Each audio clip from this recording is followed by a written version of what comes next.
In the Gambia, we all move to different paces. Time is money, convenience is power, and now both are in your hands. No more long lines, no more late payments, no more missed chances. Not anymore. Because now the Gambia has its own super app, Zap. One app, one tap, endless convenience. Send money instantly, pay your bills in seconds, shop without borders, pay your rides, order your meal, buy your ticket, deposit and withdraw money for absolutely free. No extra charges, no hidden fees, only on Zap Super App. This is not just convenience. This is confidence. This is the future in your hands. And the best part, Zap is born right here. Built for us, designed for every Gambian home, every Gambian dream. So don't wait in the past. Step into the future. Download Zap today on App Store and Play Store and enjoy endless free services. Call us today on our toll-free number 1666 or on 260-0001. Zap, all in one, all for you. Tap in, zap in. Jah Oil. The company have filling stations across the country, and our rates are relatively cheaper than anyone else across the country. Jah Oil is the biggest producer and distributor of cement in the country with the most competitive prices in the market.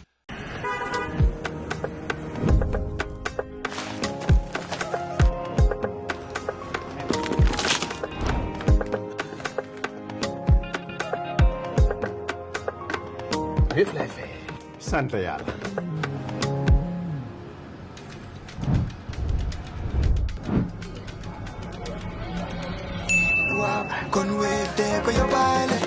Lekar, utul wave, nga scan, nga fay, nak doo ci yokku dara.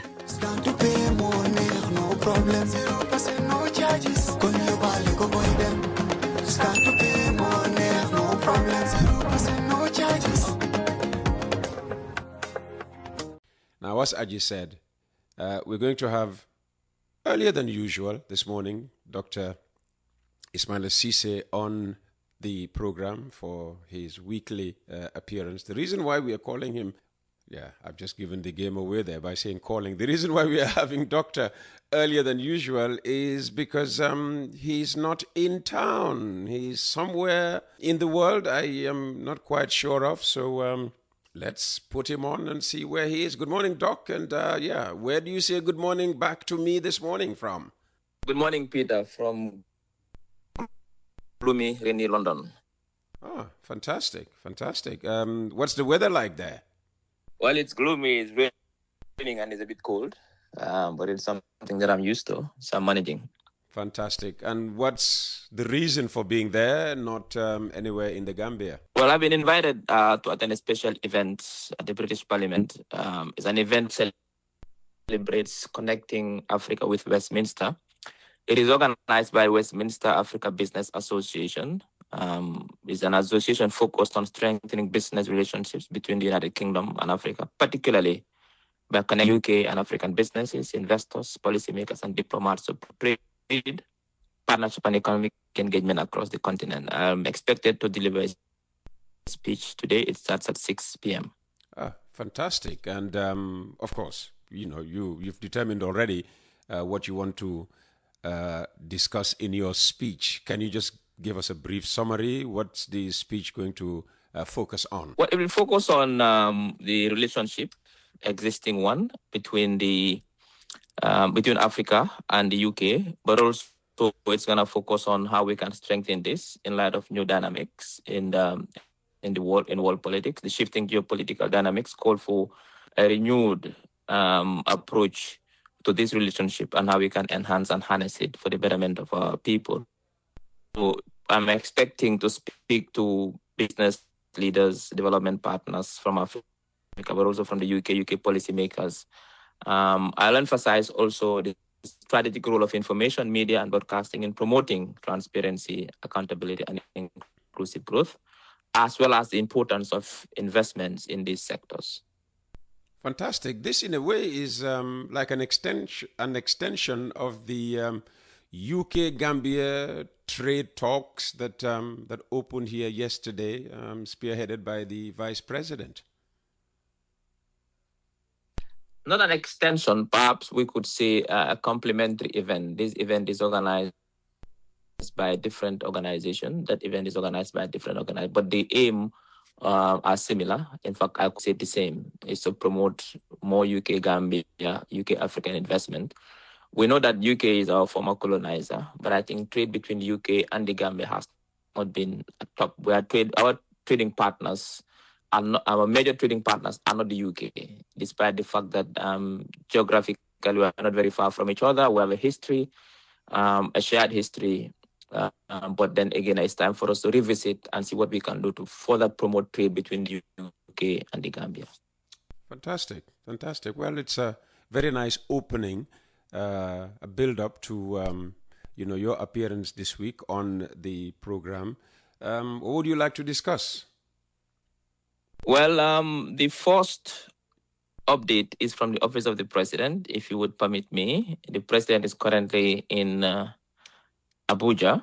He traveled yesterday to attend the what they call the Nigeria International Energy Summit. It's taking place in Abuja from the 2nd to the 5th of February, 2026. Now, several African leaders are confirmed to be attending this. One of them, obviously, is the host, His Excellency Bola Ahmed Tinubu, His Excellency President Adama Barrow, and also His Excellency Teodoro Obiang Nguema Basongo, that is the President of Equatorial Guinea.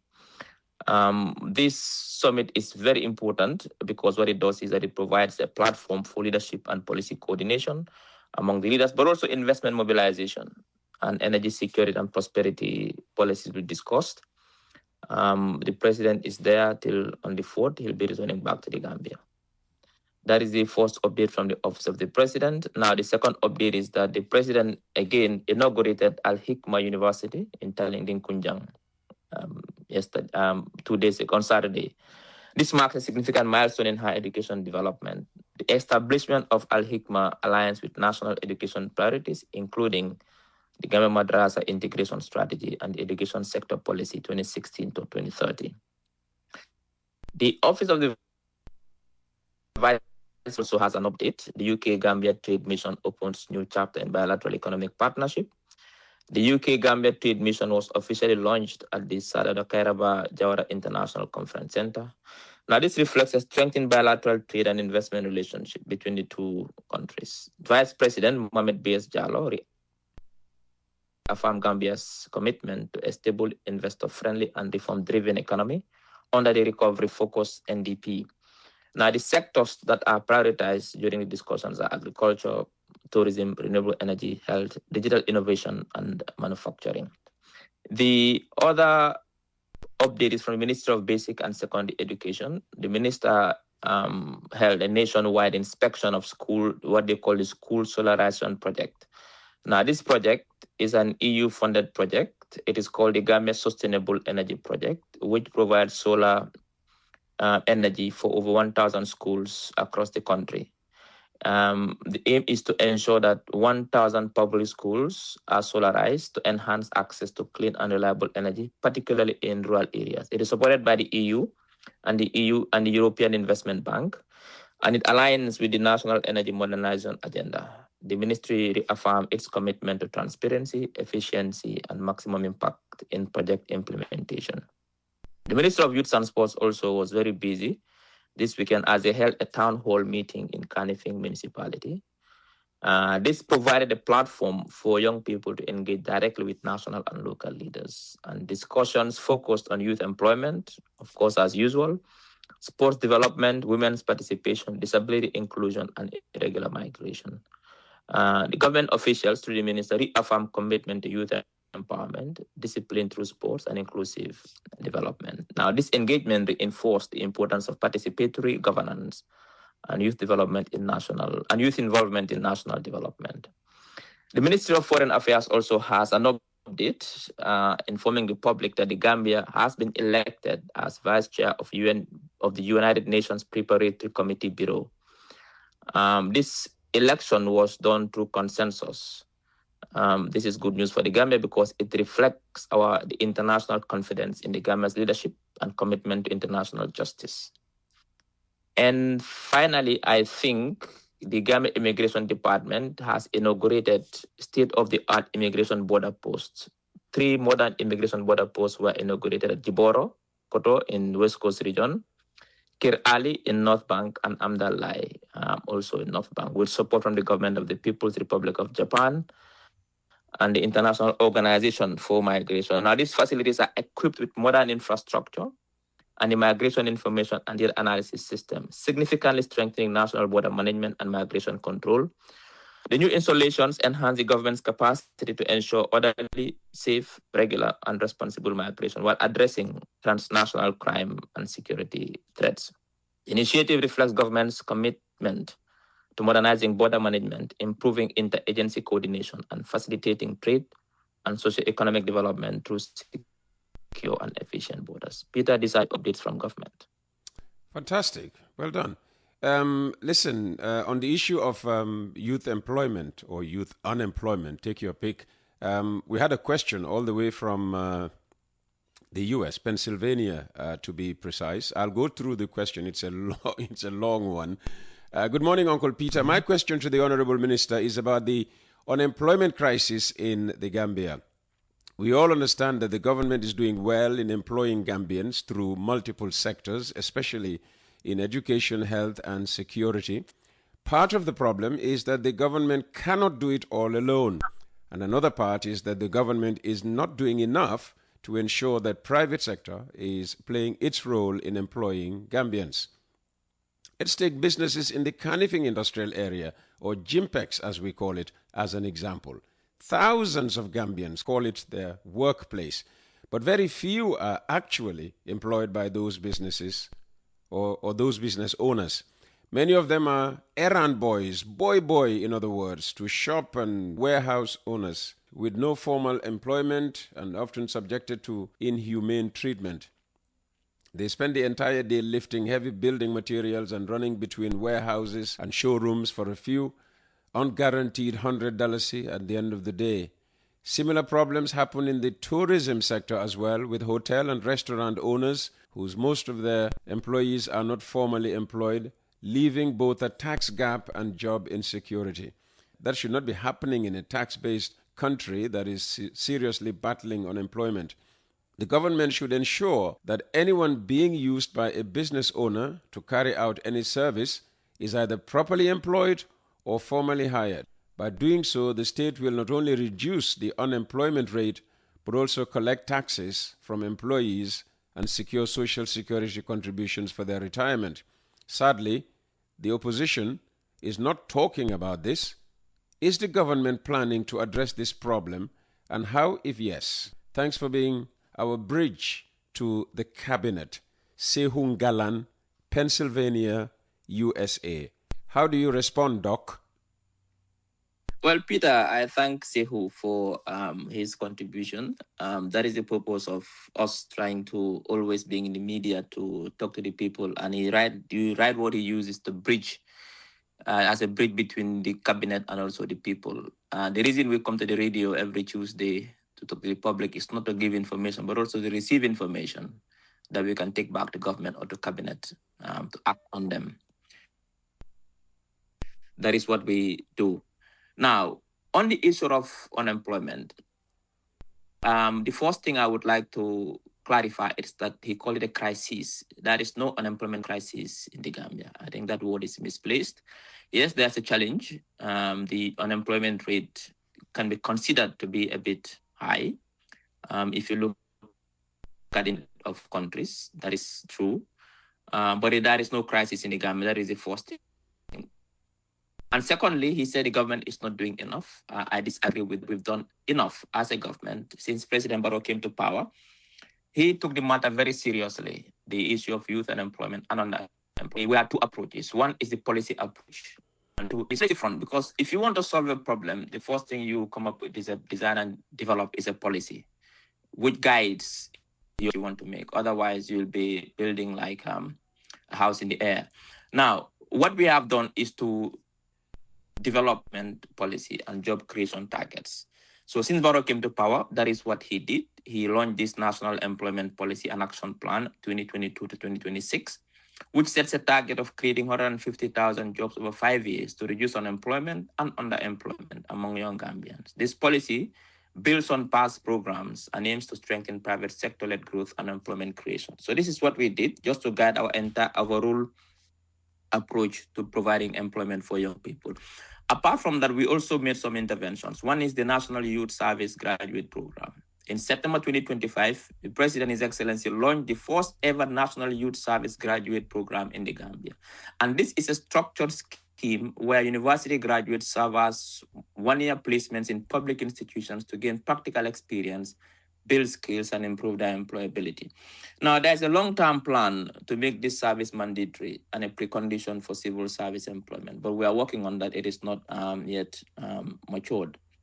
Now, but also the government has, together with partners, embarked on projects, for example, European Union Youth Empowerment Projects, where we, as a government, together with the EU and the ITC, we launched initiatives like the EU Youth Empowerment Project, EUYEP, which focused on tourism and the creative industries.